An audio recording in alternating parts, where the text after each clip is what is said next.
Hi guys, আশা করি সবাই ভালো আছেন। তো আজকের ভিডিওতে থাকছে ফাস্ট চার্জিং মোবাইলের জন্য কতটা ভালো এবং ব্যাটারি লাইফ টাইম কিভাবে বাড়াবেন এই বিষয়ের উপরই কিছু তথ্য। গবেষকরা বলছেন অধিকাংশ মোবাইল ফোনের ডিভাইসগুলোতে লিথিয়াম আয়ন রিচার্জেবল ব্যাটারি ব্যবহার করা হয়। কয়েক দশক ধরে ব্যাটারির প্রযুক্তিতে খুব বেশি পরিবর্তন আসেনি বলে দীর্ঘ সময় ব্যাটারিতে চার্জ ধরে রাখার বিষয়টি এখনও কঠিন। তবে এখনকার উন্নতির বিষয়টি এসেছে শক্তি সাশ্রয়ী কয়েকটি ফিচার যুক্ত হওয়ার পর। সফটওয়্যারের মাধ্যমে চার্জিং এবং ডিচার্জিং বিষয়টি দক্ষভাবে ব্যবস্থাপনা করা হয়। গবেষকরা বলেন প্রচলিত চার্জারের আউটপুট থাকে 5 থেকে 10 ওয়াট, দ্রুত গতির চার্জারে যা থাকে 8 গুণ। ফাস্ট চার্জিং ব্যাটারি 2 ধাপে কাজ করে থাকে। 10 থেকে 30 মিনিটের মধ্যেই 50 থেকে 70% চার্জ হয়ে যায়। চার্জের প্রথম দফায় ব্যাটারির কোনো রকম নেতিবাচক প্রভাব ছাড়াই দ্রুত চার্জ শোষণ করতে পারে। স্যামসাংয়ের দাবি করেন তাদের 45 ওয়াট চার্জারের আধা ঘন্টায় 70% চার্জ করে ফেলতে পারে। অ্যাপেল দাবি করে তাদের চার্জার 30 মিনিটে 50% পর্যন্ত চার্জ করে ফেলতে পারে। চার্জারের দ্বিতীয় ধাপে ব্যাটারি ধীরে ধীরে চার্জ শুরু হয়। এই সময় ধীরে চার্জ না হলে ব্যাটারির ক্ষতি হতে পারে ভেবে সে অনুযায়ী চার্জারের ব্যবস্থা করা হয়ে থাকে। অনেক সময় স্মার্টফোনে অতিরিক্ত চার্জ দেওয়া নিয়ে উদ্বেগে থাকেন স্মার্টফোনকারীরা।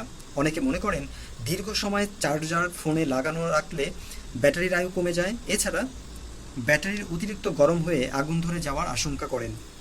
তবে বিশেষজ্ঞরা বলেন আধুনিক স্মার্টফোনের ব্যাটারি ব্যবস্থাপনার সিস্টেমে এমনভাবে তৈরি করা হয়ে থাকে যাতে ব্যাটারি শতভাগ চার্জ হয়ে গেলেও চার্জ বন্ধ হয়ে যায়। এতে অতিরিক্ত চার্জ হওয়ার সুযোগ থাকে না। বিগত সময়ে আমরা যে সকল মোবাইল ফোন ব্যবহার করেছি সেগুলোর ব্যাটারি 500 মিলি অ্যাম্পিয়ার থেকে 2000 মিলি অ্যাম্পিয়ার পর্যন্তই ছিল।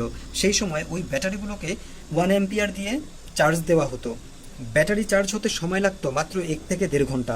আর এই কারণে ফাস্ট চার্জিংয়ের তখন প্রয়োজনই ছিল না। কিন্তু বর্তমান সময়ের বেশিরভাগ মোবাইল ফোনের ব্যাটারি 4000 মিলি অ্যাম্পিয়ার থেকে 6000 মিলি অ্যাম্পিয়ার পর্যন্ত।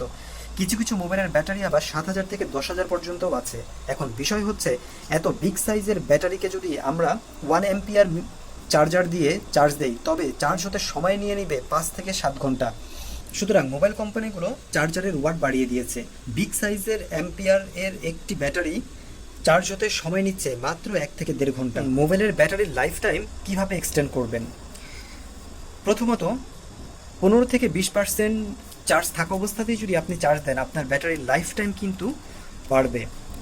চার্জ হয়ে যাওয়ার পর কিছুটা সময় যদি আপনি আপনার মোবাইলটিকে রেস্ট দেন অথবা একটু ঠান্ডা হওয়ার পরে যদি আপনি মোবাইলটি ইউজ করেন তাতেও কিন্তু আপনার মোবাইলের ব্যাটারির লাইফ টাইমটি বাড়বে। অযথা যে সকল অ্যাপ্লিকেশন আপনি রান করে রেখেছেন সেই সকল অ্যাপ্লিকেশন যদি আপনি বন্ধ করে দেন সেই ক্ষেত্রেও কিন্তু আপনার মোবাইলের লাইফ টাইম এবং পারফরমেন্স বাড়বে। মাঝে মাঝে 80% 90% চার্জ হয়ে যাওয়ার পরেই চার্জিং আনপ্লাগ করে দেওয়াটা ভালো এবং মাঝে মাঝে ফুল চার্জ করাটাও ভালো। তবে সবসময় মাথায় রাখবেন আপনারা একই ধরনের অ্যাম্পিয়ার যুক্ত চার্জার দিয়েই কিন্তু চার্জ দেওয়ার চেষ্টা করবেন। আজকে দেখা গেল আপনি 3 ওয়াটের একটি চার্জার দিয়ে চার্জ দিচ্ছেন, কালকে দেখা গেল আবার 1 অ্যাম্পিয়ার চার্জার দিয়ে চার্জ দিচ্ছেন। এমনটা যেন না হয়, তাতে ব্যাটারির বিভিন্ন ধরনের প্রবলেম হতে পারে।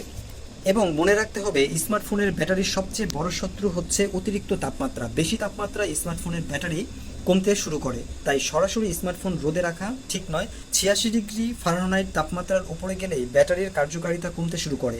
তাই ফোনের অভ্যন্তরীণ তাপমাত্রা যাতে না বাড়ে সেই জন্য খেয়াল রাখাটা আমাদের জরুরি। আরেকটা বিষয় হচ্ছে নকল চার্জার এড়িয়ে চলতে হবে এবং নকল ডাটা কেবলও এড়িয়ে চলতে হবে।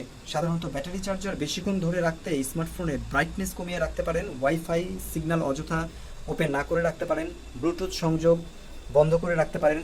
এই কাজগুলো করলে আপনার মোবাইলের কিন্তু ব্যাটারি ব্যাকআপটাও বেশি দিবে এবং মোবাইলের লাইফ টাইমও কিন্তু আপনার বেড়ে যাবে।